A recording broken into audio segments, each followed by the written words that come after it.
naman tayo sa kabilang side ng pier dito sa bahay bakasyonan. Dive lang mga master. Welcome back sa ating adventure mga master. Ngayon ay magsusul dive muna tayo dahil ginabi tayo ng uwi at matagal nang hindi nakapag-dive at yung hasang natin ay kating-kati na dahil hindi na nababasa. Bali quick dive lang pala ito, nasa mahigit 1 oras lang yung dive natin. Bali warm up dive lang muna, kaya tara na, samahan nyo ako sa adventure na ito. Shoutout sa ating mga master, Kalasag Miller at Don Calvin Isilas from Balingasag at kay David Jr. Baculanta. Dive safe always mga master at mabuhay po kayo. Dito muna tayo umikot sa tabi ng pier at unang isda natin mga master, isang good size na tagutungan o karatungan yung tawag ng iba dito at porcupine fish naman sa English, at ang tawag natin dito ay dragon ball. Maganda yung pagkatusok natin ng dragon ball mga master, sapol talaga sa part kung saan hindi sila nakakalubo kapag tinamaan mo. Kaya kung tutusok kayo ng dragon ball mga master, gayahan nyo lang kung saan natin pinatamaan. At pagdating natin sa unahan mga master ay nakakita tayo ng good size sana na pusit, kaso pag blinker natin naduling na naman tayo, kaya ayan tuloy, tinta na lang yung iniwan sa atin.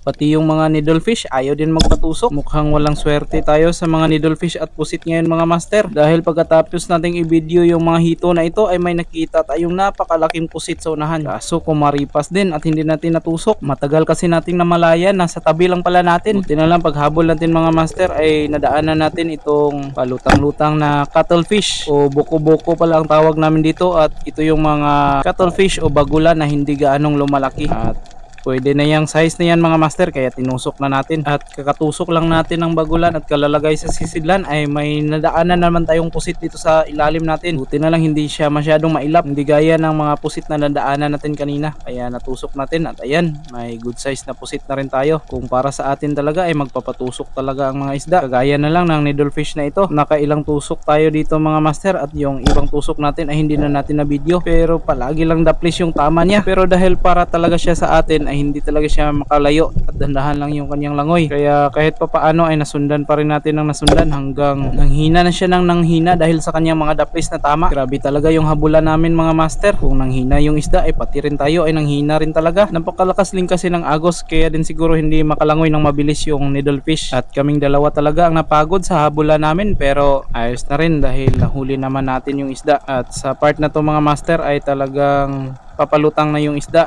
kaya tinusok natin ulit. Kaya lang dinaplisan na naman, pero malubhan ang kanyang tama at nakita talaga natin na nanghina na yung isda, kaya dinakma na lang natin. Mahirap talagang tumusok ng mga maninipis na isda mga master, lalo na makapal yung shop na ginagamit natin. Siguro kung yung maliit na spear gun ang gamit natin at manipis lang ang shop ay madali nating matutusok yung mga needlefish, pero ito mga master hindi tayo mahirapan sa pagtusok nito. Isa na namang dragon ball at mas malaki kumpara sa dragon ball na natusok natin kanina, kaso lang hindi natin natamaan ng maayos at medyo napababa yung pagtusok natin, kaya nakalubo tuloy yung dragon ball at nahirapan pa tayo sa pagtanggal ng ating shaft. Pero ayos lang mga master dahil may dala-dala naman tayong diving knife at madali lang yang mahuhugot kapag natusok na natin ng kutsilyo yung ating dragon ball. Ayan mga master, kitang-kita nyo naman yung diameter ng ating dragon ball, kaya gagataan natin ang mga ganitong size. Na-miss na rin natin ang gata mga master.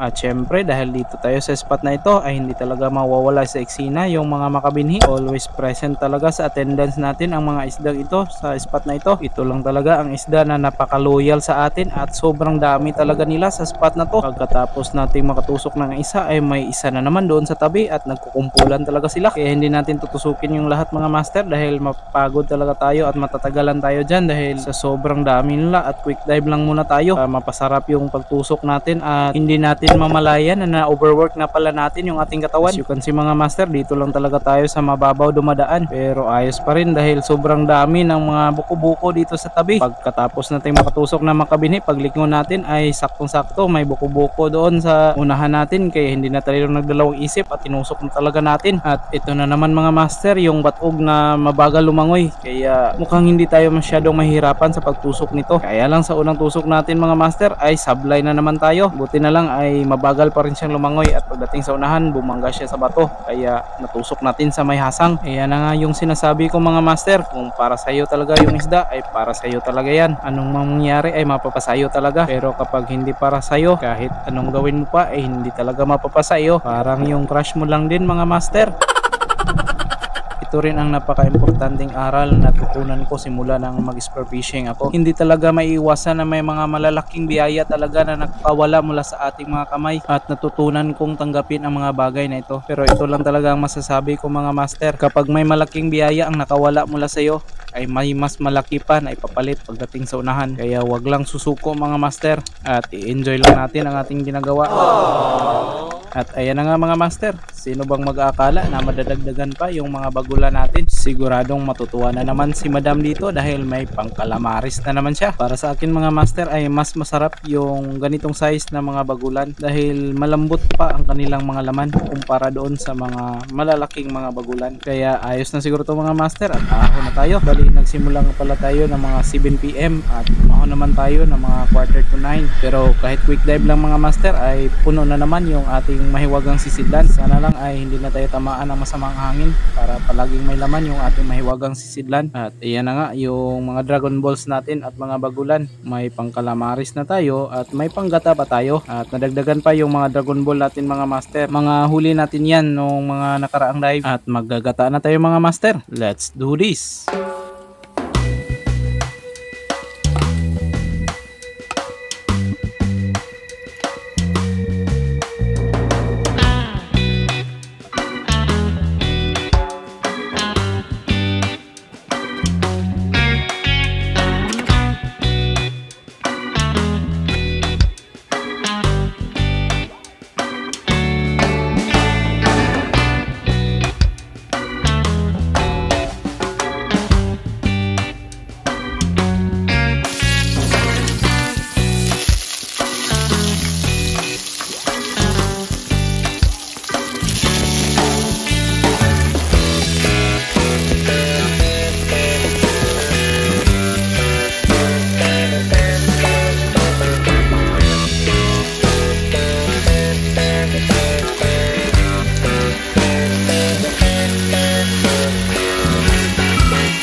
Sana ay nag-enjoy kayo sa ating adventure at kung umabot kayo sa bahagi ng video ito ay maaaring mag-react, comment at share. Malaking tulong po yun para makagawa pa tayo ng maraming adventure. Maraming salamat mga master at hanggang sa muli.